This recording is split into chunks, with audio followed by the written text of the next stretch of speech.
Yes day students, अपना pre board का जो पंजाब स्कूल एजुकेशन बोर्ड का जो सिलेबस है उस दे अंदर ਆਪਾਂ ਨੂੰ ਹੈਲੋ ਅਲਕੇਨ ਐਂਡ ਹੈਲੋ ਅਰੇਨਸ ਚੋਂ 5 ਨੰਬਰ ਦਾ ਕੁਐਸਚਨ ਆਏਗਾ ਔਰ ਇਹ 5 ਨੰਬਰ ਦਾ ਜੋ ਕੁਐਸਚਨ ਹੈ ਬੇਟਾ ਇਹ ਆਪਾਂ ਨੂੰ 20 ਨੇਮਿੰਗ ਰਿਐਕਸ਼ਨ ਹੈ ਉਸ ਦੇ ਵਿੱਚੋਂ ਹੋ ਸਕਦਾ ਜਾਂ ਫਿਰ 2 ਨੰਬਰ ਦਾ ਹੋ ਸਕਦਾ ਕਿ ਸਾਨੂੰ ਕੋਈ ਐਕਸਪਲੇਨੇਸ਼ਨ ਕੁਐਸਚਨ ਆ ਜੇ ਤੇ 3 ਨੰਬਰ ਦੀ ਸਾਨੂੰ ਜਿਹੜੀ ਹੈਗੀ ਆ ਉਹ ਨੇਮਿੰਗ ਰਿਐਕਸ਼ਨ ਆ ਜੀ। ਠੀਕ ਹੈ, तो अज असी नेमिंग रिएक्शन जिहड़ी हैलो अल्केन हैलो अरेन चो इंपोर्टेंट है उसनूं एक बार डिस्कस कर लैंदे आ, जिस नाल तुहाडा 5 नंबर का जिहड़ा क्वेश्चन आ, चाहे वह बोर्ड का पेपर होवे चाहे आपां प्री बोर्ड जो लैन जा रहे हैं 14 फरवरी तो इस दे अंदर तुहाडा 5 नंबर का क्वेश्चन पक्का लग जाएगा।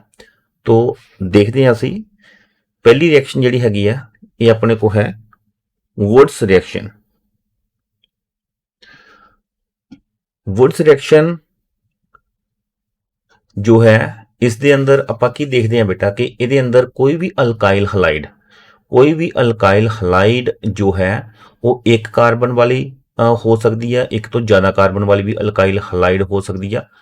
तो ये असी दोनों इक्को तरह दी लैनियां, ठीक है ना। अगर ये मिथाइल ब्रोमाइड है तो मिथाइल ब्रोमाइड ले लिया इधर भी असी, अगर ये इथाइल ब्रोमाइड है तो इथाइल ब्रोमाइड ले लिया, ठीक है ना। तो असी इसनूं ट्रीटमेंट करांगे 2 सोडियम दे नाल। 2 सोडियम ਨਾਲ ट्रीटमेंट ਕਰਨ ਤੋਂ ਬਾਅਦ ਇਹ ਦੋਨੋਂ ਸੋਡੀਅਮ ਜਿਹੜੇ ਆ ਇਹ ਦੋਨੋਂ ਬ੍ਰੋਮੀਨ ਜਿਹੜੇ ਆ ਇਹਨਾਂ ਨੂੰ ਆਪਣੇ ਨਾਲ ਪਕੜ ਕੇ ਤੇ ਸਾਡੇ ਕੋਲ ਇਹ ਐਕਸਟਰਾ ਪ੍ਰੋਡਕਟ ਜਿਹੜੇ ਹੈਗੇ ਆ ਇਹ 2NaBr ਬਣਾ ਦੇਗਾ ਔਰ ਮੇਨ ਪ੍ਰੋਡਕਟ ਜਿਹੜਾ ਹੈਗਾ ਸਾਡੇ ਕੋਲ ਅਲਕੇਨ ਮਿਲ ਜਾਏਗਾ ਸਾਨੂੰ, ਠੀਕ ਹੈ। तो वुड्स रिएक्शन ਜਿਹੜੀ ਆ ਉਹ ਡਰਾਈ ਈਥਰ ਦੀ ਪ੍ਰੈਜ਼ੈਂਸ 'ਚ ਹੋਏਗੀ। ਤਾਂ ਵੁड्स ਰਿਐਕਸ਼ਨ ਜਿਹੜੀ ਹੈਗੀ ਆ ਅਸੀਂ ਇਹਨਾਂ 'ਚੋਂ ਇੱਕ ਕਾਰਬਨ ਵਾਲਾ ਅਲਕਾਈਲ ਹਲਾਈਡ ਜਾਂ 2 ਕਾਰਬਨ ਵਾਲਾ ਅਲਕਾਈਲ ਹਲਾਈਡ ਅਗਰ ਪਕੜਾਂਗੇ तो उसके अंदर सानू 4 कार्बन वाला प्रोडक्ट मिल जाएगा जिहड़ा कि ब्यूटेन होएगा, ठीक है ना। ब्यूटेन नूं लिखण दा तरीका तुसीं जिस तरह मर्जी लिख लो, C2H5 2 टाइम लिख लो जां CH3 CH2 CH2 जां CH3 इस तरीके नाल लिख लो, ठीक है ना। तो आपां नूं जिहड़ा इत्थे एक्स्ट्रा प्रोडक्ट जिहड़ा 2NaBr जिहड़ा हैगा दोने रिएक्शन च असीं देखदे हां कि वो बाहर निकलेगा। तो इस तरीके नाल ये वुड्स रिएक्शन जिहड़ी हैगी आ होएगी, ठीक है जी। तो नैक्सट रिएक्शन हैगी अपनी फिटिग रिएक्शन। जो फिटिग रिएक्शन है वो बेटा वुड्स रिएक्शन जिस तरह असी कीती आ ओपन चेन वाली, ठीक है ना, अल्काइल हलाइड वाली।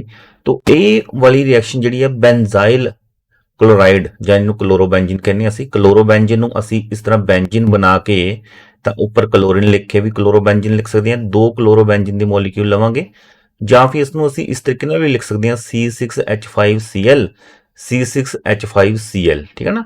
2 सोडियम जिहड़े हैगे इत्थे भी ट्रीट करनगे और ड्राई ईथर की प्रेजेंस च रिएक्शन होएगी। तो रिएक्शन तो बाद जिहड़ा सानू फाइनल प्रोडक्ट मिलेगा वो बाईफिनाइल जां डाईफिनाइल मिलेगा, ठीक है जी। तो साडे कोल जो निकलेगा वो इत्थे भी साडे कोल अगर 2 क्लोरीन एटम असी जोड़ रखे है बेंजीन रिंग नाल तो 2NaCl निकलेगा। अगर Br है तो इत्थे 2NaBr निकल जाएगा बाहर, ठीक है जी। तो वुड्स रिएक्शन एंड फिटिग रिएक्शन इस तरीके नाल तुसी लिख सकते हो बेटा।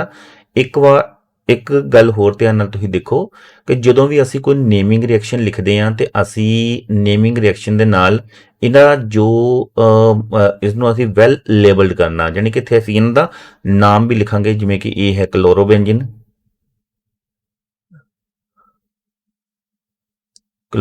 ठीक है ना। क्लोरोबेंजीन लिखा, फाइनल प्रोडक्ट जिहड़ा हैगा डाईफिनाइल। तो इस तरीके नाल असी जिहड़ा ना अगर नाम भी लिखांगे तो रिएक्शन साडी जिहड़ी है वधिया लगेगी, ठीक है। तो एक होर गल आपां इसनूं वैल लेबल्ड भी करना है रिएक्शन नूं और एक सेंटेंस इस रिएक्शन बारे जिहड़ा है जरूर लिखना, जिवें कि असी इत्थे नाल लिख सकदे हां, चाहे उपर करके लिख दो तुसी, when 2 molecule of chlorobenzene treated with sodium in the presence of dry ether give diphenyl as a product. This reaction is known as Fittig reaction. इस तरीके नाल जिहड़ा है अपनी ये कंप्लीट रिएक्शन बनेगी, ठीक है जी। तो नैक्सट रिएक्शन असीं देखदे हां इत्थे वुड्स रिएक्शन च असीं ओपन चेन देखिया सीगा, फिटिग रिएक्शन च असीं जिहड़े हैगे आ बेंजीन दे नाल रिएक्शन करी है, ठीक है ना। तो अरोमेटिक रिएक्शन सीगी। अभी जो वुड्स फिटिग रिएक्शन है ये वुड्स एंड फिटिग ये दोनों का मिश्रण होएगा। वुड्स दे अंदर असीं ओपन चेन वाला अल्काइल हलाइड लिया सी और फिटिग रिएक्शन च असी अरोमेटिक अल्काइल हलाइड लिया सी, हैलो अरेन्स लिया सी, ठीक है ना। तो एक मॉलिक्यूल जिहड़ा हैगा ओपन चेन वाला, एक बेंजीन वाला ਜਿਹੜਾ ਲੈ ਲਿਆ ਸੀ, ਬੈਂਜ਼ੀਨ ਨਾਲ ਕਲੋਰੀਨ ਲੱਗੀ ਆ, ਇੱਧਰ CH3Cl। ਇੱਧਰ ਜਿਹੜਾ CH3 ਹੈ ਇਸ ਦੀ ਜਗ੍ਹਾ ਤੇ ਤੁਸੀਂ ਇੱਕ ਤੋਂ ਜ਼ਿਆਦਾ ਕਾਰਬਨ ਵਾਲਾ ਵੀ ਇੱਥੇ ਕੋਈ ਲੈ ਸਕਦੇ ਹੋ, C2H5 ਵੀ ਲੈ ਸਕਦੇ ਹੋ, ਠੀਕ ਹੈ ਨਾ। ਜਿਸ ਤਰ੍ਹਾਂ ਦਾ ਤੁਸੀਂ ਇੱਥੇ ਹੈਲੋ ਅਲਕੇਨ ਲੋਗੇ ਉਸੇ ਤਰੀਕੇ ਦਾ ਤੁਹਾਨੂੰ ਪ੍ਰੋਡਕਟ ਮਿਲੇਗਾ। ਓਕੇ, तो ਇਹ ਰਿਐਕਸ਼ਨ ਵੀ 2 ਸੋਡੀਅਮ ਦੇ ਨਾਲ ਟ੍ਰੀਟਮੈਂਟ ਕਰਨ ਤੋਂ ਬਾਅਦ ਇਨ the presence of dry ether ਹੋਏਗੀ ਰਿਐਕਸ਼ਨ। ਤਾਂ ਹੋਏਗਾ ਕਿ ਬੈਂਜ਼ੀਨ ਦੇ ਉੱਪਰੋਂ ਕਲੋਰੀਨ ਜਿਹੜੀ ਹੈ ਇਹ ਉਤਰੇਗੀ ਔਰ ਜੋ ਹੈਲੋ ਅਲਕੇਨ ਹੈ ਇਸ ਤੋਂ ਜਿਹੜੀ ਹੈ ਕਲੋਰੀਨ ਜਿਹੜੀ ਹੈ ਉਤਰੇਗੀ। तो दोनों क्लोरीन ਜਿਹੜੇ ਸੋਡੀਅਮ ਨਾਲ ਮਿਲ ਕਰਕੇ 2 NaCl ਜਿਹੜੇ ਆ ਬਾਹਰ ਨਿਕਾਲ ਦੇਣਗੇ ਔਰ ਸਾਡੇ ਕੋਲ ਜਿਹੜਾ ਫਾਈਨਲ ਪ੍ਰੋਡਕਟ ਮਿਲੇਗਾ ਜੋ ਇੱਥੇ ਸਾਡੇ ਕੋਲ ਅਲਕਾਇਲ ਗਰੁੱਪ ਹੋਏਗਾ ਉਹ 1 ਕਾਰਬਨ ਵਾਲਾ ਜਾਂ 2 ਕਾਰਬਨ ਵਾਲਾ ਹੋਏਗਾ, ਉਹੀ ਜਿਹੜਾ ਹੈਗਾ ਸਾਡੇ ਕੋਲ ਇੱਥੇ ਬੈਂਜ਼ੀਨ ਦੇ ਨਾਲ ਲੱਗ ਜਾਏਗਾ। तो इस तरीके ਨਾਲ ਅਗਰ ਇੱਕ ਉੱਤੇ ਅਲਕਾਇਲ ਗਰੁੱਪ ਲੱਗ ਰਿਹਾ ਬੈਂਜ਼ੀਨ ਤੇ ਤਾਂ ਇਸ ਪ੍ਰੋਡਕਟ ਨੂੰ ਅਸੀਂ ਬੋਲਦੇ ਹਾਂ ਟੋਲਿਨ, ਠੀਕ ਹੈ ਨਾ। तो ਇੱਥੇ ਅਸੀਂ ਲਿਖਾਂਗੇ ਕਲੋਰੋਬੈਂਜ਼ੀਨ ਔਰ ਇੱਥੇ ਲਿਖਾਂਗੇ ਅਸੀਂ ਮਿਥਾइल क्लोराइड। ओके, तो इस तरीके ਨਾਲ ਅਸੀਂ ਇਹਨੂੰ ਇੱਕ ਐਕਸਪਲੇਨੇਸ਼ਨ ਸੈਂਟੈਂਸ ਵੀ ਲਿਖ ਦਾਂਗੇ। when chlorobenzene treated with alkyl methyl chloride in the presence of sodium give final product as toluene, this reaction is known as Wurtz-Fittig reaction। Okay जी, तो इस तरीके ਨਾਲ ਆਪਣੀਆਂ 3 ਰਿਐਕਸ਼ਨਾਂ ਹੋ ਗਈਆਂ। ਚੌਥੀ ਰਿਐਕਸ਼ਨ ਜਿਹੜੀ ਹੈਗੀ ਆ ਆਪਣੀ ਹੈ ਸੈਂਡਮੀਅਰ ਰਿਐਕਸ਼ਨ। ਸੈਂਡਮੀਅਰ ਰਿਐਕਸ਼ਨ ਜਿਹੜੀ ਹੈਗੀ ਆ ਉਹ ਬੈਂਜ਼ੀਨ ਡਾਈਜ਼ੋਨੀਅਮ ਕਲੋਰਾਈਡ ਤੋਂ ਸਟਾਰਟ ਹੋਏਗੀ। ਇਹ ਬੈਂਜ਼ੀਨ ਡਾਈਜ਼ੋਨੀਅਮ ਕਲੋਰਾਈਡ ਇੱਕ ਇੰਪੋਰਟੈਂਟ ਪ੍ਰੋਡਕਟ ਹੈ। ਇਹ ਬਹੁਤ ਸਾਰੀ ਰਿਐਕਸ਼ਨ ਦੇ ਵਿੱਚੋਂ ਸਾਨੂੰ ਪ੍ਰੋਡਕਟ ਬਣਾਉਣ ਦੇ ਅਸੀਂ ਇਹਨੂੰ ਯੂਜ਼ ਕਰ ਰਹੇ ਹਾਂ। तो ਸੈਂਡਮੀਅਰ ਨੇ ਕੀ ਕਰਾ ਸੀ, ਇੱਕ ਕਾਪਰ ਕਲੋਰਾਈਡ ਔਰ ਇੱਕ HCl ਮੋਲੀਕਿਊਲ ਲੈ ਕੇ CuCl ਐਂਡ HCl ਜਦੋਂ ਬੈਂਜ਼ੀਨ ਡਾਈਜ਼ੋਨੀਅਮ ਕਲੋਰਾਈਡ ਨਾਲ ਟ੍ਰੀਟ ਕੀਤਾ ਤਾਂ ਕੀ ਹੋਇਆ ਕਿ ਸਾਨੂੰ ਹੈਲੋ ਅਰੇਨ ਮਿਲ ਗਿਆ, ਕਲੋਰੋਬੈਂਜ਼ੀਨ ਮਿਲ ਗਿਆ, ਠੀਕ ਹੈ ਨਾ। तो इस तरीके ਨਾਲ ਕਲੋਰੋਬੈਂਜ਼ੀਨ ਮਿਲ ਗਿਆ। ਕਲੋਰੋਬੈਂਜ਼ੀਨ ਜਦੋਂ ਅਸੀਂ ਬੈਂਜ਼ੀਨ ਡਾਈਜ਼ੋਨੀਅਮ ਕਲੋਰਾਈਡ ਤੋਂ ਬਣਾਉਂਦੇ ਆ in the presence of copper chloride and HCl, this reaction is known as Sandmeyer reaction। Okay, then next reaction is Gattermann reaction ਜੋ ਕਿ Sandmeyer reaction ਦਾ ਹੀ ਅਪਰ ਵਰਜਨ ਹੈ। ਇਹਦੇ ਵਿੱਚ ਕੀ ਕੀਤਾ ਗਿਆ, ਗੈਟਰਮੈਨ ਨੇ ਕੀ ਕਰਿਆ ਕਿ ਸੈਂਡਮੀਅਰ ਨੇ ਤੇ ਕਾਪਰ ਕਲੋਰਾਈਡ CuCl ਔਰ HCl ਲਿਆ ਸੀ ਬੈਂਜ਼ੀਨ ਡਾਈਜ਼ੋਨੀਅਮ ਕਲੋਰਾਈਡ ਨਾਲ ਟ੍ਰੀਟਮੈਂਟ ਕਰਨ ਦੇ ਲਈ। ਜਦੋਂ ਕਿ ਗੈਟਰਮੈਨ ਚ ਅਸੀਂ ਕੀ ਦੇਖਦੇ ਹਾਂ, ਇਹਨੇ ਕਾਪਰ ਪਾਊਡਰ ਔਰ HCl ਲੈ ਲਿਆ, ਇੱਕ Cl ਘੱਟ ਲਿਆ। ਇੱਥੇ CuCl ਸੀਗਾ ਹੀ ਦੇਖਦੇ ਪਏ ਔਰ ਇੱਥੇ ਅਸੀਂ ਸਿਰਫ ਕਾਪਰ ਦੇਖਦੇ ਹਾਂ, ਠੀਕ ਹੈ ਨਾ, ਕੱਲਾ ਕਾਪਰ ਲਿਆ, Cl ਨਾਲ ਨਹੀਂ ਲਿਆ। तो ਇਹ ਗੈਟਰਮੈਨ ਰਿਐਕਸ਼ਨ ਹੈ। ਗੈਟਰਮੈਨ ਨੇ ਵੀ ਸੇਮ ਰਿਐਕਟੈਂਟ ਤੋਂ ਸੇਮ ਪ੍ਰੋਡਕਟ ਬਣਾਇਆ, ਇੱਕ ਕਾਰਬਨ ਇੱਕ ਕਲੋਰੀਨ ਘੱਟ ਲੈ ਕੇ, ਠੀਕ ਹੈ ਨਾ। तो this reaction in which copper powder and HCl when treated with benzene diazonium chloride give final product as chlorobenzene, this reaction is known as Gattermann reaction। Next reaction देखते हैं जी बच्चे।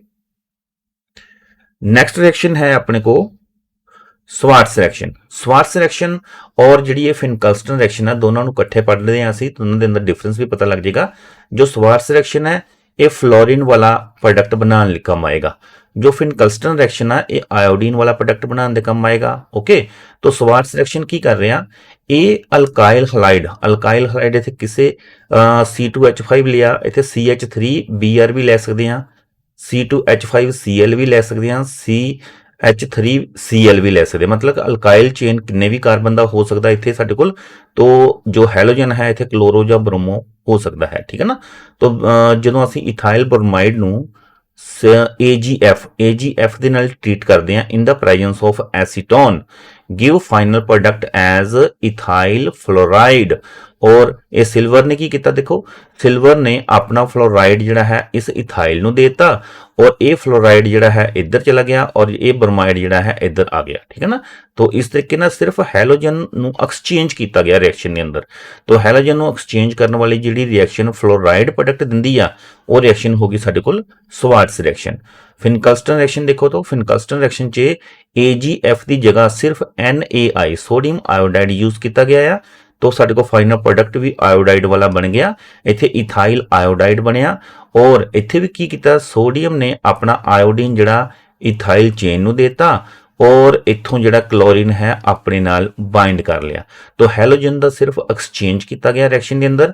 ਇਹ ਦੋਨੋਂ ਜੋ ਰਿਐਕਸ਼ਨ ਸਵਾਰਟਸ ਰਿਐਕਸ਼ਨ ਐਂਡ ਫਿਨਕਲਸਟਨ ਰਿਐਕਸ਼ਨ ਆ ਇਹ ਹੈਲਾਈਡ exchange reaction ਆ ਜਿਹਦੇ ਅੰਦਰ ਹੈਲੋਜਨ ਦਾ ਸਿਰਫ ਇੰਟਰਚੇਂਜ ਹੀ ਕੀਤਾ ਜਾਂਦਾ ਹੈ ਤਾਂ ਸਾਡੇ ਕੋਲ ਫਾਈਨਲ ਪ੍ਰੋਡਕਟ ਮਿਲ ਜਾਂਦਾ ਹੈ।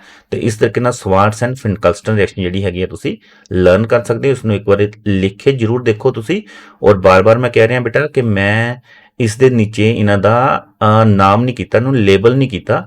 ਤੁਸੀਂ ਨੀਚੇ ਨਾਮ ਅਗਰ ਪਤਾ ਹੋਏ ਤੇ ਜਰੂਰ ਲਿਖੋ ਵੀ ਇਹ ਕਲੋਰੋ ਇਥੇਨ ਹੈ, ਇਹ ਸੋਡੀਅਮ ਆਇਓਡਾਈਡ ਹੈ, ਠੀਕ ਹੈ ਨਾ।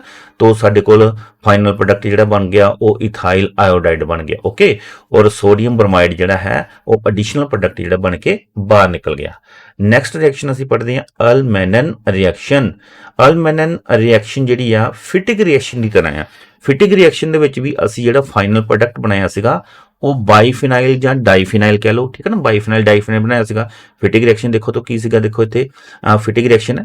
तो फिटिक रिएक्शन च भी असी जिहड़ा बाईफिनाइल ਜਾਂ डाईफिनाइल ही बनाया सीगा, ये साडे कोल फाइनल प्रोडक्ट सीगा।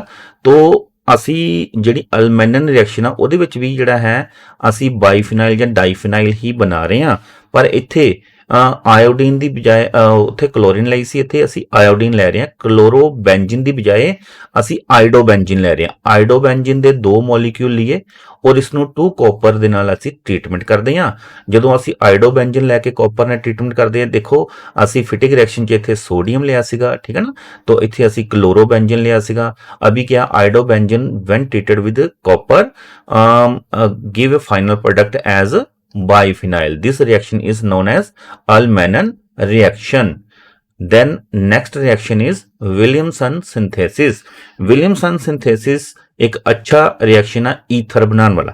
और ईथर दोनों टाइप का बनेगा बेटा, 2 टाइप मतलब के सिमेट्रिकल ईथर और अनसिमेट्रिकल ईथर, ठीक है। सिमेट्रिकल ते अनसिमेट्रिकल ईथर का की मतलब हुंदा कि एक ऑक्सीजन दे एक साइड ते मान लो कि 2 कार्बन का अल्काइल चेन लगा है, तो दूसरी साइड ते मान लो 3 का ਜਾਂ 1 कार्बन का लगा है कोई भी अल्काइल चेन, तो ये होगी साडे कोल अनसिमेट्रिकल ईथर। अगर ऑक्सीजन के दोनों पासे जिहड़े हैगे आ 2 कार्बन का लगे ਜਾਂ 1 कार्बन का लगे ਜਾਂ 3 कार्बन का चेन लगती है, तो वह हो जाएगा साडे कोल सिमेट्रिकल ईथर।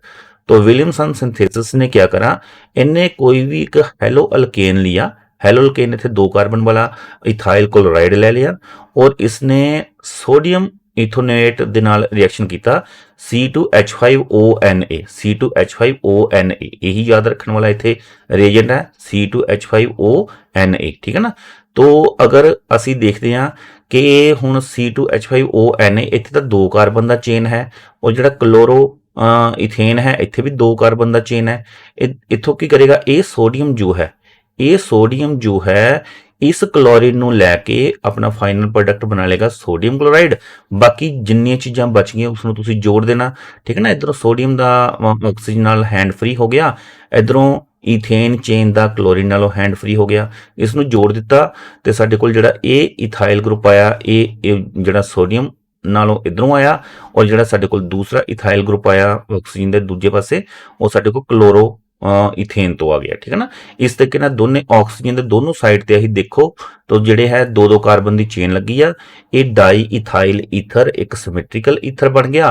असीं अनसिमेट्रिकल ईथर भी बना सकते हैं। असीं कोई हेलो अल्केन जिहड़ा लिया उत्थे असीं 1 कार्बन वाला ले लिया जां इत्थे 3 कार्बन वाला तुसीं ले लो, क्योंकि जिहड़ा सोडियम इधरों आयन साल्ट है उहदे नाल साडे कोल 2 कार्बन का जिहड़ा अल्केन चेन लगा है, ठीक है ना।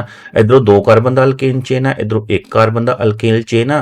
तो जो फाइनल प्रोडक्ट मिलेगा सानू वो इस तरीके का मिलेगा, इधर 1 कार्बन ऑक्सीजन के इधरले पासे 2 कार्बन, तो ये मिथाइल इथाइल ईथर बन गया साडे कोल, ठीक है जी। तो जो सोडियम है, इस सोडियम ने फिर से वही काम करा कि इस ब्रोमाइड नू लैके अपना फाइनल प्रोडक्ट सोडियम ब्रोमाइड बनाता और बाकी दी चीज़ां सारियां जोड़ के असी जिहड़ा है फाइनल ईथर बना दिता, ठीक है। तो विलियमसन सिंथेसिस जिहड़ा है रिएक्शन कोई एक याद कर लो तुसी, चाहे तुसी सिमेट्रिकल ईथर वाली याद कर लो, चाहे अनसिमेट्रिकल ईथर वाली याद कर लो। इस तरीके नाल साडी विलियमसन सिंथेसिस रिएक्शन हो जाएगा जी। नैक्सट रिएक्शन है अपना बाल-शिमन रिएक्शन। जी बाल-शिमन रिएक्शन है, कई बार इसनूं शिमन रिएक्शन के नाम नाल भी तुहानूं क्वेश्चन पूछ लिया जाता है। तो इस दे अंदर करदे कि असीं फ्लोरोबेंजीन बनाने आ। फ्लोरो वाला अरेन हेलो अरेन बनाने का सिर्फ एक ही रिएक्शन है, दैट इज बाल-शिमन रिएक्शन। तो बाल-शिमन रिएक्शन ने क्या करा सीगा, बेंजीन डाइजोनियम क्लोराइड लिया, बेंजीन के उपर N2Cl लगा है, इसका ट्रीटमेंट किया HbF4 दे नाल। जदों HbF4 नाल ट्रीटमेंट करा तो एक H जिहड़ा है, ये वाला H, ये एक क्लोराइड नूं इस क्लोराइड नूं लैके बाहर निकल गया, ठीक है जी। तो ये देखो माइनस एक HCl असीं बाहर कढ दिता, तो बाकी दा BF4 जिहड़ा है असीं N2 दे नाल जोड़ दिता। ये थोड़े समय ਸਮਝ ਲਈ ਇੰਟਰਮੀਡੀਏਟ ਪ੍ਰੋਡਕਟ ਬਣਿਆ। ਜਦੋਂ ਹੀ ਇਸ ਨੂੰ ਅਸੀਂ ਇਹ ਹੀਟ ਕਰਨ ਦੇ ਨਾਲ ਜਿਹੜਾ ਹੈ ਸਾਡੇ ਕੋਲ ਜਿਹੜਾ ਫਾਈਨਲ ਪ੍ਰੋਡਕਟ ਜਿਹੜਾ ਹੈ ਫਲੋਰੋਬੈਂਜਨ ਬਣ ਗਿਆ। ਤਾਂ ਫਲੋਰੋਬੈਂਜਨ ਬਣਾਉਣ ਵਾਲੀ ਜਿਹੜੀ ਰਿਐਕਸ਼ਨ ਸੀ ਉਹ ਸੀ Balz Schiemann reaction. Okay, then next reaction ਜਿਹੜੀ ਹੈਗੀ ਆ ਉਹ ਹੈਗੀ ਸਾਡੇ ਕੋਲ ਮੈਂਡੀਅਸ ਰਿਐਕਸ਼ਨ। ਜਿਹੜੀ ਮੈਂਡੀਅਸ ਰਿਐਕਸ਼ਨ ਆ ਇਹ ਰਿਡਕਸ਼ਨ ਰਿਐਕਸ਼ਨ ਆ। ਇਹਦੇ ਅੰਦਰ ਅਸੀਂ ਐਡੀਸ਼ਨ ਆਫ ਹਾਈਡਰੋਜਨ ਕਰ ਰਹੇ ਹਾਂ। ਇਹ ਹਾਈਡਰੋਜਨ ਕਿੱਥੋਂ ਮਿਲ ਰਿਹਾ ਸਾਨੂੰ? NaC2H5OH, sodium in the presence of ਇਥੇਨॉल। Sodium ਔਰ ਇਥੇਨॉल ਦੀ ਪ੍ਰੈਜ਼ੈਂਸ ਦੇ ਅੰਦਰ ਜਦੋਂ ਅਸੀਂ 4H ਟ੍ਰੀਟ ਕਰਾਂਗੇ ਮਿਥਾइल ਸਾਇਨਾਈਡ ਨਾਲ CH3CN ਦੇਖੋ 4H ਅਸੀਂ ਐਡ ਕਰਨੇ ਆ। ਇਹਦੇ ਵਿੱਚ 2H ਤਾਂ ਇਸ ਕਲੋਰੀਨ ਨਾਲ ਲੱਗ ਜਾਣਗੇ, CH2 ਬਣ ਜਾਏਗਾ, ਔਰ 2 ਜਿਹੜੇ ਹਾਈਡਰੋਜਨ ਹੈਗੇ ਆ ਉਹ ਸਾਡੇ ਕੋਲ ਨਾਈਟ੍ਰੋਜਨ ਨਾਲ ਲੱਗ ਜਾਣਗੇ ਤਾਂ NH2, ਤਾਂ ਅਮੀਨ ਬਣੇਗਾ ਸਾਡੇ ਕੋਲ CH2NH2, ਠੀਕ ਹੈ ਨਾ। ਇਥਾਈਲ ਅਮੀਨ ਐਜ ए ਫਾਈਨਲ ਪ੍ਰੋਡਕਟ। ਅਮੀਨ ਬਣਾਉਣ ਵਾਲੀ ਰਿਐਕਸ਼ਨ ਹੈ ਸਾਡੇ ਕੋਲ ਮੈਂਡੀਅਸ ਰਿਐਕਸ਼ਨ। ਔਰ ਅਮੀਨ ਕਿੱਥੋਂ ਬਣਾਇਆ ਜਾਂਦਾ? ਇਹ ਸਾਇਨਾਈਡ ਪ੍ਰੋਡਕਟ ਤੋਂ ਬਣਾਇਆ ਜਾਂਦਾ, ਜਿਵੇਂ ਕਿ ਇੱਥੇ ਮਿਥਾइल ਸਾਇਨਾਈਡ ਹੈ। ਓਕੇ, ਤਾਂ ਮਿਥਾइल ਸਾਇਨਾਈਡ 4H ਨਾਲ ਟ੍ਰੀਟਮੈਂਟ ਕਰਕੇ in the presence of sodium ethanol give a final product as ethyl amine. This reaction is known as Mendius reaction. Next reaction है साडे कोल हंस डिकर रिएक्शन। तो ये हंस डिकर रिएक्शन की कह रहा ਹੁਣ देखो अगर CH3COOH ਹੁੰਦਾ ਤੇ ਅਸੀਂ ਇਸ ਨੂੰ ਬੋਲਣਾ ਸੀਗਾ ਇਥेनॉइक एसिड, ठीक है ना, कि कार्बोक्सिलिक एसिड होना सीगा। पर इस कार्बोक्सिलिक एसिड ਦੇ ਵਿੱਚ H ਦੀ ਜਗ੍ਹਾ ਅਸੀਂ ਇੱਥੇ AG ਲਿਖ ਦਿੱਤਾ। अभी ये साल्ट बन गया silver salt of ethanoic acid, ठीक है ना। इसमें ही लिखेंगे silver salt of ethanoic acid. तो silver salt of ethanoic acid when treated with Br2 bromine in the presence of carbon tetrachloride CCl4 ਤੇ ਇਹ ਸਾਨੂੰ ਫਾਈਨਲ ਪ੍ਰੋਡਕਟ ਜਿਹੜਾ ਆ ਉਹ ਅਲਕਾਈਲ ਹਲਾਈਡ ਦੇ ਦਿੰਦਾ, ठीक है जी। तो extra product carbon dioxide and silver bromide भी निकलणगे। होएगा कि ये दो ब्रोमीन है, एक ब्रोमीन तो सिल्वर दे नाल मिलके AgBr बना देगा, ठीक है जी। और दूसरा ब्रोमीन जिहड़ा बचिया वो CH3 दे नाल इथों ज्वाइन इस दे नाल ज्वाइन करके साडे कोल मिथाइल ब्रोमाइड बना देगा। और बचिया कि साडे कोल COO क्या है? Carbon dioxide. ये कार्बन डाइऑक्साइड बाहर निकल जाएगी CO2 की फॉर्म च। तो ये silver salt of ethanoic acid when treated with bromine in the presence of carbon tetrachloride give final product as alkyl halide या methyl bromide, ठीक है जी। तो this reaction is known as Hans-Dicker reaction। Next reaction है ਅਸੀਂ study करते हैं ਹੈਲੋਫੋਮ reaction. ਹੈਲੋਫੋਮ reaction ਦੇ ਅੰਦਰ ਅਸੀਂ ਕੋਈ ਵੀ ਹੈਲੋਫੋਮ ਬਣਾਉਂਦੇ ਆ, ਜਿਵੇਂ ਕਿ ਕਲੋਰੋਫੋਮ, ਆਈਡੋਫੋਮ। ਇਹ ਕੀ ਹੈ? ਆਈਡੋਫੋਮ ਇਹਦੇ ਅੰਦਰ ਕਾਰਬਨ ਨਾਲ ਇੱਕ ਹਾਈਡਰੋਜਨ ਤੇ 3 ਹੈਲੋਜਨ ਜੁੜੇ ਆ CHI3, ਠੀਕ ਹੈ ਜੀ। ਇਹ ਮੇਜਰ ਪ੍ਰੋਡਕਟ ਆ ਸਾਡਾ ਆਈਡੋਫੋਮ। ਆਈਡੋਫੋਮ ਬਣਾਉਣ ਵਾਲੀ ਜਿਹੜੀ ਰਿਐਕਸ਼ਨ ਆ ਨਾ ਉਹਨੂੰ ਅਸੀਂ ਬੋਲ ਰਹੇ ਆ ਇਹ ਹੈਲੋਫੋਮ ਰਿਐਕਸ਼ਨ। ਅਲਕੋਹਲ ਤੋਂ ਸਟਾਰਟ ਹੋਏਗੀ इथेनॉल ਦੇ ਨਾਲ ਟ੍ਰੀਟਮੈਂਟ ਕਰ ਰਹੇ ਆ। ਇਥੇਨॉल ਦੇ ਨਾਲ 4I2, इथेनॉल ਨਾਲ 4I2 और 6NaOH। ਜਦੋਂ इथेनॉल ਨਾਲ 4I2 और 6NaOH ट्रीट करांगे ਤਾਂ ਸਾਡੇ ਕੋਲ ਆਈਡੋਫੋਮ ਬਣੇਗਾ। और ਸਾਡੇ ਕੋਲ ਐਡੀਸ਼ਨਲ ਪ੍ਰੋਡਕਟ ਜਿਹੜੇ ਬਣਨਗੇ 5H2O, 5NaI और HCOONA, ठीक है ना। इस दे अंदर तुसी रिएक्टेंट वाली साइड और प्रोडक्ट वाली साइड हाइड्रोजन ऑक्सीजन, ठीक है ना, इन्हां सारियां दी अगर गिनती करो हाइड्रोजन ऑक्सीजन आयोडीन, ठीक है। तो ये नाल सोडियम है इधरली साइड ते, तो इधरली साइड ते कार्बन भी है। तो दूजी साइड ते असीं देखते हैं जिन्ने कार्बन रिएक्टेंट वाली side C hydrogen oxygen iodine sodium उन्ने ही सानू इधरले पासे जिहड़े काउंट हो जाणगे। एक बैलेंस रिएक्शन है तो इस रिएक्शन असीं बोल रहे हैं हैलोफॉर्म रिएक्शन। अगली रिएक्शन जिहड़ी असीं स्टडी करते हैं दैट इज डाईएजोटिसेशन रिएक्शन। डाईएजोटिसेशन रिएक्शन के अंदर ਅਸੀਂ ਬੈਂਜ਼ੀਨ ਡਾਈਜ਼ੋਨੀਅਮ ਕਲੋਰਾਈਡ ਨੂੰ ਬਣਾ ਰਹੇ ਹਾਂ, ठीक है ना। तो क्योंकि ये ਬੈਂਜ਼ੀਨ ਡਾਈਜ਼ੋਨੀਅਮ ਕਲੋਰਾਈਡ ਸਾਨੂੰ ਬਹੁਤ ਸਾਰੀ ਰਿਐਕਸ਼ਨ ਦੇ ਅੰਦਰ ਕੰਮ ਆ ਰਿਹਾ ਹੈ, ठीक है। तो ਇਸ ਨੂੰ ਬਣਾਇਆ ਕਿਵੇਂ ਜਾਂਦਾ ਹੈ? ਉਹ ਰਿਐਕਸ਼ਨ ਹੈਗੀ ਹੈ डाईएजोटिसेशन रिएक्शन। डाईएजोटिसेशन रिएक्शन एनिलीन तो स्टार्ट होती है। एनिलीन क्या है? बेंजीन के ऊपर NH2, बेंजीन के नाल अगर NH2 लगा है तो वो बनेगा साडे कोल प्रोडक्ट एनिलीन। एनिलीन तो रिएक्शन स्टार्ट करांगे, इनू HONO ना ट्रीट करांगे। HONO ਨਾਲ ਟ੍ਰੀਟ ਕਰਾਂਗੇ ਔਰ ਟੈਂਪਰੇਚਰ ਦਾ ਖਾਸ ਧਿਆਨ ਰੱਖਾਂਗੇ 0 to 5 ਡਿਗਰੀ ਸੈਲਸੀਅਸ। ਬੁੱਕਸ ਦੇ ਅੰਦਰ ਤੁਹਾਨੂੰ ਦਿਖੇਗਾ ਲਿਖਿਆ ਕਿ 273 ਕੈਲਵਿਨ ਤੋਂ ਲੈ ਕੇ ਇਹ ਰਿਐਕਸ਼ਨ ਜਿਹੜੀ ਟੈਂਪਰੇਚਰ ਹੈਗੀ ਆ 278 ਕੈਲਵਿਨ ਤੱਕ ਹੋਏਗੀ, ਠੀਕ ਹੈ ਨਾ। तो ये कैलविन च टेंपरेचर इस तरह लिखा जाता है, लेकिन सेल्सियस च असीं 0 to 5 डिग्री सेल्सियस भी लिख सकते हैं, ठीक है। तो ये कोल्ड च रिएक्शन हो रही है, मतलब कि देखो ये ठंडी रिएक्शन है, ये ज़्यादा हीट के अंदर जिहड़ी है स्टेबल नहीं रहेगी, नाइट्रोजन जिहड़ी है इत्थों निकल जाएगी बाहर, साडे कोल बेंजीन डाइज़ोनियम क्लोराइड प्रोडक्ट नहीं बनेगा। इस करके टैंपरेचर का खास ध्यान रखांगे इस रिएक्शन के अंदर 0 to 5 डिग्री सेल्सियस ही रहेगा। अभी क्या है कि एनिलीन जो HONO ਨਾਲ ट्रीटमेंट करता तो सानू बेंजीन डाइज़ोनियम क्लोराइड दे रहा। अभी हुण HONO लिख लो, अगर ये नहीं लिखना तो तुसीं देखो NaNO2 HCl लिखो। NaNO2 HCl तो ही सानू जिहड़ा ये मिलिया होया HONO किवें मिलिया, इत्थों एक Cl और एक जिहड़ा Na ये मिल के बाहर निकल गए NaCl। हुण बचिया कि एक हाइड्रोजन, एक नाइट्रोजन, 2 ऑक्सीजन, तो यही है HONO, ठीक है ना। NaNO2 और HCl तो ही सानू मिलिया है HONO, जिसका ट्रीटमेंट असी एनिलीन ना कीता और सानू benzene diazonium chloride as a final product मिल गया। नैक्सट रिएक्शन है साडी Friedel craft alkylation. Friedel craft alkylation electrophilic reaction है जिसके अंदर असी बेंजीन नाल ट्रीटमेंट करते हैं किसी हैलो अल्केन का। और हैलो अल्केन की लिया देखो असी इत्थे असी CH3Cl लिया, ठीक है ना। CH3Cl एक मिथाइल क्लोराइड लिया, एक कार्बन वाला लिया, तो ये जो है ये बेंजीन ते असी ज्वाइन कराना। हुण बेंजीन दे हर पोजीशन ते इत्थे एक हाइड्रोजन भी है, ठीक है ना। हर बेंजीन दे हर कॉर्नर दे उत्ते एक हाइड्रोजन ते एक कार्बन हुंदा, ते इत्थों किसी एक पोजीशन तो एक हाइड्रोजन उतरेगा जो कि इस Cl नूं नाल लेके HCl बना के बाहर निकलेगा। बेंजीन का जो हैंड फ्री होएगा उत्थे ये CH3 आके ज्वाइन करेगा, तो सानू फाइनल प्रोडक्ट जिहड़ा है टॉलिन दे देगा, कॉमन नेम टॉलिन, जां इहनूं मिथाइल बेंजीन कह लो, ठीक है जी। तो इस तरीके नाल ये रिएक्शन जिहड़ी है AlCl3 एनहाइड्रस अलमीनियम ट्राईक्लोराइड की प्रेजेंस च होएगी, बिकॉज अलमीनियम ट्राईक्लोराइड एक कैरियर है, इस रिएक्शन को करन च हेल्प करता है। तो फ्रीडल क्राफ्ट एल्काइलेशन रिएक्शन असीं इस तरह एक्सप्लेन करांगे। When benzene is treated with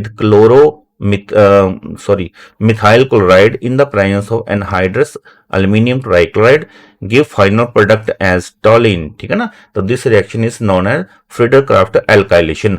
तो असी एक कार्बन की बजाय असी इत्थे 2 कार्बन वाला भी प्रोडक्ट लै सकते हैं, और क्लोरीन की बजाय असी ब्रोमीन भी लै सकते हैं, ठीक है ना। ब्रोमीन इत्थे भी लै सकते हैं, CH3Br भी लै सकते सीगे, लेकिन एनहाइड्रस अलमीनियम ट्राईक्लोराइड तो लेना पड़ेगा, इस तो बिना रिएक्शन नहीं होएगी। इधर असी रिएजेंट जिहड़ा बेंजीन लिया, तो जिहड़ा इत्थे 2 कार्बन की चेन है तो 2 कार्बन की चेन जिहड़ी बेंजीन दे नाल लग जाएगी इत्थे, तो इथाइल बेंजीन साडे कोल जिहड़ा ये प्रोडक्ट बन जाएगा, ठीक है ना। HBr फिर से निकलेगा, तो Br ए वाला और H जिहड़ा है फिनाइल के उत्तरों एक निकलेगा, तो HBr निकल के साडे कोल इस तरीके नाल प्रोडक्ट बना देगा। This reaction is known as Friedel craft alkylation. Friedel craft alkylation तो बाद नैक्सट रिएक्शन है साडी फ्रीडल क्राफ्ट एसाइलेशन। एसाइलेशन ये एसीटाइल क्लोराइड की प्रेजेंस च कीता जांदा। एसीटाइल क्लोराइड क्या है, CH3C++OCl, ठीक है ना। इनू इस तरह भी लिखा जा सकता सी CH3CO और नाल तुसी इत्थे लिख दो Cl, ठीक है ना। तो इस तरीके नाल भी लिखा जा सकता है, मैं इसनूं खोल के लिख दिता इत्थे CH3C++OCl, ठीक है जी। तो होएगा कि ये Cl उतरेगा और बेंजीन तो इत्थों एक हाइड्रोजन जो सानूं दिखाई नहीं दे रहा वो उतरेगा, तो ये HCl बन के बाहर निकलेगा। दोनों के रिएजेंट ते जिहड़े हैंड फ्री होए और असी देखते हैं कि इत्थे सानूं एसीटोफिनोन एक बेंजीन रिंग नाल कार्बन COCH3 देखो बचा कि इथों इत्थे COCH3 ही बचा, इसनूं बेंजीन नाल असी जोड़ देना है, तो साडे कोल final product as a acetophenone बन जाएगा। हुण इत्थे असी CH3 लिया, अगर इसकी बजाय असी 2 कार्बन वाला C2H5 लै लैने, C2H5 लै लैने तो साडे कोल उस तरीके का प्रोडक्ट जिहड़ा देखो जुड़ना तो इन्ने वाले प्रोडक्ट ने सीगा बेंजीन दे नाल, तो COC2H5 इस तरीके नाल साडे कोल ये फाइनल प्रोडक्ट बन जाएगा इन the presence of anhydrous AlCl3। Okay, तो नैक्सट रिएक्शन असीं पढ़ते हैं जी, ये है साडी कार्बाइल अमाइन रिएक्शन। ਕਾਰਬਾਈਲ ਅਮਾਈਨ ਰਿਐਕਸ਼ਨ ਦੇ ਅੰਦਰ ਅਸੀਂ ਆਈਸੋਸਾਇਨਾਈਡ ਪ੍ਰੋਡਕਟ ਬਣਾਉਂਦੇ ਆ NC ਲਗਾ ਕੇ, ਠੀਕ ਹੈ ਨਾ। NC ਜਿੱਥੇ ਅਸੀਂ ਦੇਖਦੇ ਆ NH2 ਹੈ, ਇਥਾਈਲ ਦੇ ਨਾਲ ਲੱਗਾ ਹੋਇਆ NH2, ਇਹ ਇੱਕ ਪ੍ਰਾਇਮਰੀ ਅਮੀਨ ਹੈ। ਪ੍ਰਾਇਮਰੀ ਅਮੀਨ ਨੂੰ ਜਦੋਂ ਅਸੀਂ ਕਲੋਰੋਫਾਰਮ CHCl3 ਕਲੋਰੋਫਾਰਮ ਹੈ, ਕਲੋਰੋਫਾਰਮ ਔਰ ਅਲਕੋਹਲਿਕ KOH, हाँ ਹੁਣ when primary amine is treated with chloroform in the presence of alcoholic KOH give ethyl isocyanide, तो ਇਹ ethyl isocyanide ਨਾਲ ਸਾਡੇ ਕੋਲ ਐਕਸਟਰਾ ਪ੍ਰੋਡਕਟ ਜਿਹੜੇ ਆ KCl ਔਰ H2O 3KCl ਔਰ 3H2O ਜਿਹੜੇ ਆ ਨਿਕਲ ਜਾਣਗੇ। ਤੇ ਇਸ ਤਰ੍ਹਾਂ ਦੀ ਰਿਐਕਸ਼ਨ ਨੂੰ ਅਸੀਂ ਬੋਲਦੇ ਪਏ ਆ ਕਾਰਬਾਈਲ ਅਮਾਈਨ रिएक्शन। ओके, तो एक एक बार बेटा लिखे जरूर देखो, ऑर्गेनिक केमिस्ट्री के अंदर रिएक्शन ਨੂੰ ਲਿਖਣ ਤੋਂ ਬਿਨਾ ਜਿਹੜੀ ਹੈਗੀ ਇਸ ਦੀ ਪ੍ਰੈਕਟਿਸ ਨਹੀਂ ਹੋ ਸਕਦੀ। तो ਕਾਰਬਾਈਲ ਅਮਾਈਨ ਅਸੀਂ ਓਪਨ ਚੇਨ ਤੋਂ ਬਿਨਾ ਅਸੀਂ ਅਰੋਮੈਟਿਕ ਰਿਐਕਸ਼ਨ ਵੀ ਕਰ ਸਕਦੇ ਹਾਂ, ਐਨਿਲੀਨ ਤੋਂ ਕਰ ਦਿੱਤੀ ਅਸੀਂ, ਠੀਕ ਹੈ ਨਾ। ਪਹਿਲਾਂ ਤਾਂ ਅਸੀਂ C2H5NH2 ਲਿਆ ਸੀ, ਹੁਣ ਅਸੀਂ ਬੈਂਜ਼ੀਨ ਰਿੰਗ ਦੇ ਨਾਲ ਜਿਹੜਾ NH2 ਲੈ ਲਿਆ ਤੇ ਇਹਨੂੰ ਅਸੀਂ ਬੋਲਦੇ ਹਾਂ ਐਨਿਲੀਨ। एनिलीन है, एनिलीन ਨੂੰ ਫਿਰ ਅਸੀਂ क्लोरोफॉर्म और अल्कोहलिक KOH ਨਾਲ ट्रीटमेंट करते हैं, तो NH2 ने चेंज हो जाना है NC ਦੇ ਅੰਦਰ, ठीक है ना। तो ਇੱਥੇ ਫਿਨਾਈਲ ਆਈਸੋਸਾਇਨਾਈਡ ਸਾਨੂੰ ਮਿਲੇਗਾ और ਜਿਹੜੇ ਵੇਸਟ ਪ੍ਰੋਡਕਟ ਸਾਡੇ ਕੋਲ ਦੁਬਾਰਾ ਉਹੀ ਬਣਨਗੇ 3KCl और 3H2O, ठीक है जी। इस तरीके ਨਾਲ ਸਾਡੇ ਕੋਲੇ फाइनल प्रोडक्ट ਬਣਨਗੇ ਜੀ। तो ਇਹ ਕਾਰਬਾਈਲ ਅਮਾਈਨ ਰਿਐਕਸ਼ਨ ਅਰੋਮੈਟਿਕ ਰਿਐਕਸ਼ਨ ਹੈ और पहली ਜਿਹੜੀ ਸੀ ओपन चेन वाली ਸੀਗੀ। Next reaction is dehydrohalogenation. ਹੁਣ डिहाइड्रोहैलोजिनेशन ਦਾ मतलब ਕੀ ਆ? डी मतलब निकालना, क्या निकालना? हाइड्रोजन, हैलोजन मतलब नाल एक हाइड्रोजन और एक हैलोजन कोई भी क्लोरो या ब्रोमो हो सकता है, तो असी हाइड्रोजन भी निकालना है, हैलोजन भी निकालना है, तो इस करके इस रिएक्शन का नाम है डिहाइड्रोहैलोजिनेशन रिएक्शन। होएगा कि असी कोई अल्काइल हलाइड लिया, देखो ये 3 कार्बन वाला अल्काइल हलाइड ले लिया असी, ठीक है ना। क्लोरोप्रोपेन है, तो क्लोरोप्रोपेन जिस कार्बन ते क्लोरीन लगी है उस कार्बन के नाल वाली कार्बन तो असी एक हाइड्रोजन जड़ा लेना, एक हाइड्रोजन नीचे करके लिख देने, इत्थे एक कार्बन रह जाएगा, एक हाइड्रोजन रह जाएगा, सॉरी, ठीक है ना। हाइड्रोजन एक नीचे करके लिखता, 2 हाइड्रोजन ही लगाने से इस कार्बन के नाल, तो असी इत्थों एक Cl उतारना है, एक H उतारना है। दोनों कार्बन के जिहड़े हैंड फ्री होणगे इत्थे डबल बॉन्ड जनरेट कर देणगे, ते ये प्रेजेंस च होएगा अपने अल्कोहलिक KOH, ਜਿਹੜਾ ਇਹ ਅਲਕੋਹਲਿਕ KOH ਹੀ ਹੈ ਜਿਹੜਾ ਇਹ ਡਬਲ ਬੌਂਡ ਲੈ ਕੇ ਆ ਰਿਹਾ, ਇਹ ਡੀਹਾਈड्रोहैलोजिनेशन कर रहा। तो ਡੀਹਾਈड्रोहैलोजिनेशन एक हाइड्रोजन एक हैलोजन ਨੂੰ निकाल के डबल बॉन्ड लेके आना, डबल बॉन्ड वाला प्रोडक्ट बनाना, इस रिएक्शन को ਅਸੀਂ बोल रहे हैं ਡੀਹਾਈड्रोहैलोजिनेशन रिएक्शन। तो ਡੀਹਾਈड्रोहैलोजिनेशन रिएक्शन पहली रिएक्शन ਚ ਤਾਂ ਸਾਨੂੰ ਸਿੰਪਲੀ ਪਤਾ ਲੱਗ ਗਿਆ ਇਸ ਤਰੀਕੇ ਨਾਲ ਹੋਈ। दूसरी रिएक्शन ਅਸੀਂ ਇੱਥੇ ਥੋੜੀ ਸੀ ਹੋਰ डिटेल ਨਾਲ ਦੇਖਦੇ ਹਾਂ ਕਿ ਮੰਨ ਲਓ ਕਿ ਸਾਡੇ ਕੋਲ 4 कार्बन वाला आइसोक्लोरो प्रोडक्ट है कोई, मतलब कि दूसरी पोजीशन ते क्लोरीन लगा। हुण असी क्या सीगा कि जिस कार्बन ते क्लोरीन लगा है, जिस कार्बन ते क्लोरीन लगा है उसके नाल वाले कार्बन तो असी हाइड्रोजन उतारना है, ठीक है ना। पर इस दे नाल वाले 2 हाइड्रोजन 2 ਜਿਹੜੇ ਕਾਰਬਨ ਹੈ ਜਿਹੜੇ ਜਿਨ੍ਹਾਂ ਕੋਲ ਹਾਈਡਰੋਜਨ ਹੈ, तो मतलब कि 2 ਤਰ੍ਹਾਂ ਦੇ ਪ੍ਰੋਡਕਟ ਇੱਥੇ ਬਣ ਜਾਣਗੇ। ਅਲਕੋਹਲਿਕ KOH ਦੇ ਨਾਲ ਹੀ ਰਿਐਕਸ਼ਨ ਹੋਏਗੀ, ਤਾਂ ਇਸ ਦੇ ਵਿੱਚ ਸਾਨੂੰ ਕੀ ਮਿਲੇਗਾ ਕਿ ਅਗਰ ਇਹ क्लोरीन इधरों हाइड्रोजन पकड़ के निकालेगी तो डबल बॉन्ड इत्थे आएगा, ठीक है ना। तो ये वाला देखो साडे कोल ये प्रोडक्ट बनेगा, ठीक है ना। ये सिमेट्रिकल प्रोडक्ट आ, देखो इस डबल बॉन्ड दे दोनों पासे जेडे कार्बन की गिनती जी सेम है, तो ये मेजर प्रोडक्ट है, सानू ज्यादा प्रोडक्ट मिलेगा। लेकिन अगर ये क्लोरीन इधर वाले हाइड्रोजन के नाल रिएक्शन करके डबल बॉन्ड इत्थे लेके आएगा, पहली पोजीशन ते लेके आएगा, तो ये अनसिमेट्रिकल अल्कीन बनेगा। तो इधरले पासे 3 कार्बन है, इधरले पासे 1 कार्बन है, तो ये प्रोडक्ट जिहड़ा माइनर बनेगा। कहने का भाव है कि ये 20% प्रोडक्ट ए भी बन सकता है, चांस है, तो 80% लेकिन प्रोडक्ट ए वाला साडे कोल बनेगा, ठीक है ना। तो ਡੀਹਾਈड्रोहैलोजिनेशन रिएक्शन डिपेंड करता है कि जिस कार्बन ते क्लोरीन लगी है उसके नाल वाले कार्बन के उत्तों ही असी हाइड्रोजन निकालना है। अगर साडे कोल पॉसिबिलिटी 2 हाइड्रोजन दी निकालन दी है तो 2 तरह का प्रोडक्ट बनेगा, एक मेजर एक माइनर, और मेजर प्रोडक्ट वो होएगा जिहड़ा कि सिमेट्रिकल प्रोडक्ट होएगा, और इस रिएक्शन असी बोलते हैं ਡੀहाइड्रोहैलोजिनेशन रिएक्शन। ओके, नेक्स्ट 2 रिएक्शन और है जी। ਇੱਕ ਗਰੂਪ ਪ੍ਰੋਸੈਸ ਹੈ, ਇੱਕ ਡੌਸ ਪ੍ਰੋਸੈਸ ਹੈ। ਗਰੂਪ ਪ੍ਰੋਸੈਸ ਦੇ ਅੰਦਰ ਅਸੀਂ ਹੈਲੋ ਅਲਕੇਨ ਬਣਾ ਰਹੇ ਹਾਂ ਔਰ ਡੋ ਪ੍ਰੋਸੈਸ ਦੇ ਅੰਦਰ ਅਸੀਂ ਕਲੋਰੀਨ ਨੂੰ ਉਤਾਰ ਰਹੇ ਹਾਂ, ਠੀਕ ਹੈ ਨਾ। ਤੋ ਇਹਨਾਂ ਨੂੰ ਯਾਦ ਰੱਖਣਾ ਅਸੀਂ। ਗਰੂਪ ਪ੍ਰੋਸੈਸ ਕੀ ਕਹਿ ਰਹੀ ਆ, ਇਹ ਜ਼ਿੰਕ ਕਲੋਰਾਈਡ ਦੀ ਪ੍ਰੈਜ਼ੈਂਸ 'ਚ ਜਦੋਂ HCl ਗੈਸ, ਜ਼ਿੰਕ ਕਲੋਰਾਈਡ ਦੀ ਪ੍ਰੈਜ਼ੈਂਸ 'ਚ HCl ਗੈਸ ਦੇ ਨਾਲ ਅਸੀਂ ਕਿਸੇ ਅਲਕੋਹਲ ਨੂੰ, ਠੀਕ ਹੈ ਨਾ, ਇੱਥੇ ਇਥੇਨॉल ਲਿਆ, इथेनॉल का ट्रीटमेंट करांगे, ਅਸੀਂ ਦੇਖਦੇ ਹਾਂ ਇਹ OH ਉਤਰੇਗਾ ਔਰ ਇਸ ਦੀ ਜਗ੍ਹਾ ਤੇ Cl ਵਾਲਾ ਪ੍ਰੋਡਕਟ ਬਣ ਜਾਏਗਾ। तो ਹੈਲੋ ਅਲਕੇਨ ਬਣੇਗਾ ਔਰ ਨਾਲ ਇਥੋਂ OH ਔਰ ਇਧਰੋਂ H ਉਤਰ ਕੇ ਜਿਹੜਾ ਹੈ ਇਹ H और OH ਜਿਹੜਾ वाटर मॉलिक्यूल ਜਿਹੜਾ है बाहर लिबरेट कर देंगे, निकाल देंगे। ओके, तो ग्रुप प्रोसेस क्या है जी, when ethanol is treated with HCl gas in the presence of zinc chloride give us ethyl chloride as a product। Okay, this reaction is known as group process। Okay, then next and last ਜਿਹੜੀ reaction ਹੈ that is dose process. Dose process ਇੱਕ drastic condition ਦੇ ਅੰਦਰ reaction ਕੀਤੀ ਜਾਂਦੀ ਹੈ। ਕਹਿਣ ਤੋਂ ਭਾਵ ਇਹ ਕਿ ਜਦੋਂ ਬੈਂਜ਼ੀਨ ਦੇ ਨਾਲ ਕਲੋਰੀਨ ਲੱਗ ਜਾਂਦਾ ਤੇ ਇਹ ਕਲੋਰੀਨ ਈਜ਼ੀਲੀ ਜਿਹੜਾ ਆ ਇੱਥੋਂ ਉਤਰ ਨਹੀਂ ਸਕਦਾ, ਠੀਕ ਹੈ ਨਾ। ਤੇ ਇਸ ਨੂੰ ਉਤਾਰਨ ਲਈ ਸਾਨੂੰ ਬਹੁਤ ਜ਼ਿਆਦਾ ਟੈਂਪਰੇਚਰ, ਬਹੁਤ ਜ਼ਿਆਦਾ ਪ੍ਰੈਸ਼ਰ, ਦੇਖੋ ਟੈਂਪਰੇਚਰ ਕਿੰਨਾ 623 ਕੈਲਵਿਨ, ਪ੍ਰੈਸ਼ਰ ਜਿਹੜਾ ਹੈ 300 ਐਟਮੋਸਫੇਰਿਕ ਪ੍ਰੈਸ਼ਰ, ਠੀਕ ਹੈ ਨਾ। ਤੋ ਇੰਨੀ ਡਰਾਸਟਿਕ ਕੰਡੀਸ਼ਨ ਅਸੀਂ यानी कि मुश्किल दे नाल इस रिएक्शन करने लिए मजबूर कर देने इन the presence of sodium hydroxide NaOH, ठीक है। तो साडे कोल सब तो पहला तो रिएक्शन च की होएगा कि एक सोडियम फिनॉक्साइड आयन बनेगा, बेंजीन दे नाल ONa लगेगा।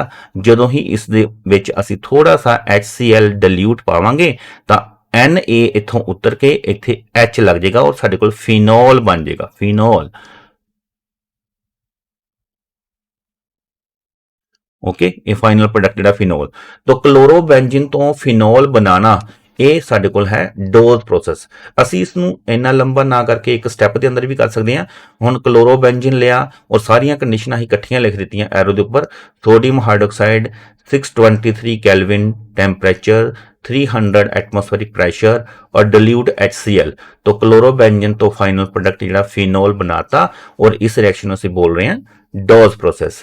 तो ਇਹ 20 ਰਿਐਕਸ਼ਨਾਂ ਬੇਟਾ ਅਜਿਹੀਆਂ ਰਿਐਕਸ਼ਨਾਂ ਹੈ ਜਿਨ੍ਹਾਂ ਦੇ ਅੰਦਰੋਂ ਕੋਈ ਵੀ 5 ਉਠਾ ਕਰਕੇ ਤੁਹਾਨੂੰ ਜਿਹੜਾ ਹੈ 5 ਨੰਬਰ ਦਾ ਜਿਹੜਾ ਕੁਐਸਚਨ ਜਿਹੜਾ ਹੈ ਉਹ ਬਣ ਜਾਏਗਾ। ਤੇ ਇਹ ਵੀ ਹੋ ਸਕਦਾ ਕਿ ਆਪਾਂ ਨੂੰ ਕੋਈ 3 ਰਿਐਕਸ਼ਨਾਂ ਜਿਹੜੀਆਂ ਹੈਗੀਆਂ ਨੇਮਿੰਗ ਰਿਐਕਸ਼ਨ ਦੇ ਦਿੱਤੀਆਂ ਜਾਣ 5 ਨੰਬਰ ਦੇ ਕੁਐਸਚਨ 'ਚ, ਤੇ 2 ਨੰਬਰ ਦਾ ਸਾਨੂੰ ਕੋਈ ਐਕਸਪਲੇਨੇਸ਼ਨ ਕੁਐਸਚਨ ਦੇ ਦਿੱਤਾ ਜਾਵੇ। ਐਕਸਪਲੇਨੇਸ਼ਨ ਕੁਐਸਚਨ 2 ਨੰਬਰ ਦਾ ਦੇਖੋ ਇਹ ਜਿਹੜੀ ਪੋਸੀਬਿਲਿਟੀ ਹੈ ਇਸ ਲੈਸਨ ਦੇ ਅੰਦਰ ਉਹ ਮੈਂ ਸਾਰੇ ਇੱਥੇ 10 ਕੁਐਸਚਨ ਲਿਖ ਦਿੱਤੇ ਆ।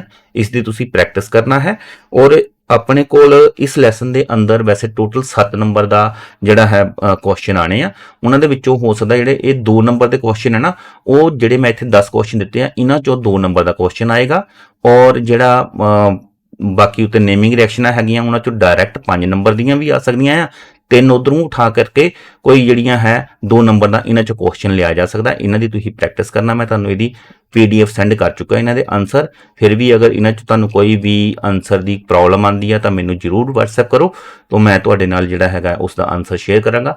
ਇੱਥੇ ਕੁਐਸਚਨ ਹੈ ਜਿਵੇਂ ਡਿਫਰੈਂਸ਼ੀਏਟ ਹੈਲੋ ਅਲਕੇਨ ਐਂਡ ਹੈਲੋ ਅਰੇਨਸ, ਠੀਕ ਹੈ। ਦੂਸਰਾ ਕੁਐਸਚਨ ਹੈ differentiate SN1 SN2 reaction, then reaction why the treatment of alkyl chloride with aqueous KOH leads to the formation of alcohol whereas in the presence of alcoholic KOH alkene formed। ਕਹਿੰਦੇ ਕਿ aqueous KOH ਦੇ ਨਾਲ ਸਾਨੂੰ alcohol ਮਿਲਦਾ ਹੈ ਲੇਕਿਨ alcoholic KOH ਦੇ ਨਾਲ alkene ਕਿਉਂ ਮਿਲਦਾ ਹੈ, ਠੀਕ ਹੈ ਨਾ। ਇਸ ਤਰ੍ਹਾਂ ਦਾ ਕੁਐਸਚਨ ਆ ਸਕਦਾ ਹੈ। why ਆਨਸਰ ਦੇਣਾ ਸੀ। ਚੌਥਾ ਕੁਐਸਚਨ ਜਿਵੇਂ why aryl halides are less reactive than alkyl halide। okay, then alkyl chloride with silver nitrile give nitroalkane but with potassium nitrile give alkyl nitrile। और ये और करके इस तरह में लिखा जा सकता। सेम क्वेश्चन है कि हैलो अल्केन ਜਿਹੜੇ ਆ ਉਹ KCN ਦੇ ਨਾਲ ਅਲਕਾਈਲ ਸਾਇਨਾਈਡ ਦਿੰਦੇ ਆ ਬਟ AgCN ਦੇ ਨਾਲ ਜਿਹੜੇ ਆ ਇਹ ਆਈਸੋਸਾਇਨਾਈਡ ਦਿੰਦੇ ਆ। ਆਨਸਰ ਦੇਣਾ ਹੈ why। ओके, 6वां क्वेश्चन है what is the purpose of zinc chloride in the presence of haloalkane to form alcohol. Okay, तो फ्रॉम अल्कोहल, ठीक है ना। अल्कोहल तो हेलोअल्केन बनाने ਲਈ जिंक क्लोराइड ਦਾ ਕੀ ਕੰਮ ਹੈ, ठीक है ना। ਕੀ ਕੰਮ, पर्पज क्या है जिंक क्लोराइड ਦਾ। ਇਹ 1 ਜਾਂ 2 ਸੈਂਟੈਂਸ 'ਚ ਇਹਦਾ ਆਨਸਰ ਹੋ ਸਕਦਾ। तो 7वां question, why haloalkane undergo nucleophilic substitution reaction whereas haloarenes undergo electrophilic reaction. बहुत इंपॉर्टेंट क्वेश्चन है बेटा, इन्हां तो इलावा इस लेसन चो होर कोई क्वेश्चन नहीं बनेगा, यही क्वेश्चन बननगे सारे। ठीक है जी। 8वां क्वेश्चन देखो, तो 8वां क्वेश्चन ਜਿਹੜਾ है, why halogen group is ortho and para directing. ठीक है, ऑर्थो पैरा ते ही क्यों हेलोजन हमेशा लगता है, इसका आंसर देना है। Then 9th question, why dehydrohalogenation reaction is known as beta elimination reaction. Okay, तो बेटा एक कन्वर्जन वाला भी क्वेश्चन इस चो आ सकता है, पॉसिबिलिटी है कि ਆਪਾਂ ਨੂੰ जो 5 नंबर का क्वेश्चन है ना, ਉਹ डायरैक्ट इन्हां कन्वर्जनां ਵਿੱਚੋਂ ਜਿਹੜੇ डायरैक्ट 5 ਚੱਕ ਲਏ ਜਾਣ, ਜਾਂ ਫਿਰ ਕੋਈ 2 ਇਧਰੋਂ ਚੱਕ ਲਏ ਜਾਣ, 2 ਕੋਈ 2-3 ਨੇਮਿੰਗ ਰਿਐਕਸ਼ਨਾਂ ਚੱਕ ਲਈਆਂ ਜਾਣ। तो ਇਹ ਕਨਵਰਜਨਾਂ ਜਿਹੜੀਆਂ ਹੈਗੀਆਂ ਤੁਹਾਨੂੰ ਪੀਡੀਐਫ ਦੇ ਅੰਦਰ ਜੋ ਮੈਂ ਸੈਂਡ ਕੀਤੀਆਂ ਉਹਨਾਂ ਚੋਂ ਇਹ ਆਨਸਰ ਮਿਲ ਜਾਣਗੇ। ਇੰਨਾ ਕੁ ਵਰਕ ਜਿਹੜਾ ਤੁਸੀਂ ਆਪ ਵਰਕਆਊਟ ਕਰਨਾ, ਔਰ ਫਿਰ ਵੀ ਅਗਰ ਕੋਈ ਤੁਹਾਨੂੰ ਕੁਐਸਚਨ ਲੱਗਦਾ ਮੁਸ਼ਕਿਲ ਹੈ ਜਾਂ ਨਹੀਂ ਤੁਹਾਨੂੰ ਕੋ ਹੋ ਰਿਹਾ ਜਾਂ ਨਹੀਂ ਮਿਲ ਰਿਹਾ ਤਾਂ ਮੈਨੂੰ ਜਰੂਰ WhatsApp ਕਰੋ, ਮੈਂ ਤੁਹਾਨੂੰ ਉਹਦਾ ਆਨਸਰ ਜਿਹੜਾ ਭੇਜ ਦਾਂਗਾ। ਮਾਈ WhatsApp ਨੰਬਰ ਜਿਹੜਾ ਹੈਗਾ ਆ 97815 ਔਰ 22108 ਨੰਬਰ ਤੇ ਤੁਸੀਂ ਮੈਨੂੰ WhatsApp ਕਰ ਸਕਦੇ ਹੋ। तो इन्ने क्वेश्चन ਦੇ ਨਾਲ ਬੇਟਾ ਆਪਣਾ ਜਿਹੜਾ 5 ਨੰਬਰ ਦਾ ਕੁਐਸਚਨ ਹੈ ਹੈਲੋ ਅਲਕੇਨ ਹੈਲੋ ਰੇਂਜ ਚੋਂ 101% श्योर ਜਿਹੜਾ ਹੈਗਾ 5 ਨੰਬਰ ਦਾ ਕੁਐਸਚਨ ਸਾਨੂੰ ਜਰੂਰ ਸਾਡਾ ਇਹ ਲੱਗ ਜਾਏਗਾ। Okay, thank you. अपनी प्रैक्टिस करो, एक बार लिखे देखो। ठीक है जी, ओके, थैंक यू।